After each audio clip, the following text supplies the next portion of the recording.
Microsoft has started force upgrading some PCs to Windows 11 25H2, but who exactly will get it? And what about Windows 10 users? Let's break it down step by step. Microsoft confirmed that the Windows 11 25H2 rollout is expanding. It is now available for everyone who searches for the update, and for some PCs, it installs automatically.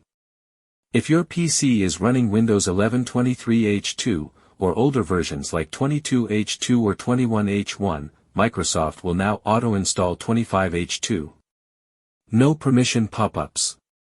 No confirmation needed. The mandatory upgrade only applies to Windows 11 Home and Pro editions that are not managed by IT departments. Yes, you can delay the update temporarily. But Microsoft allows postponing for only a few weeks. After that, 25H2 installs automatically.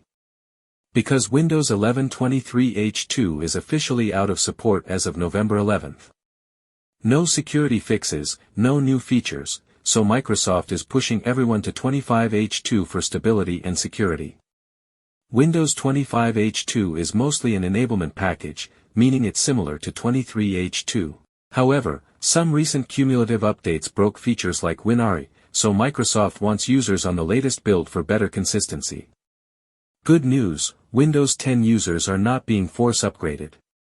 Microsoft confirmed that Windows 11 25H2 appears only as an optional upgrade. You'll see a prompt, but nothing installs automatically. Previously, Windows 10 users saw options for 23H2 or 24H2. Now the system directly offers 25H2 if your hardware is compatible.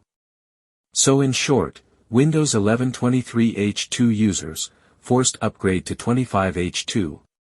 Windows 11 Home and Pro, auto installation. Windows 10 users, optional upgrade only. 25H2 is stable and similar to 23H2, with future builds adding the new Start menu. If this helped, hit like, subscribe, and comment where you're watching from. I'll keep you updated on all Windows 11 news.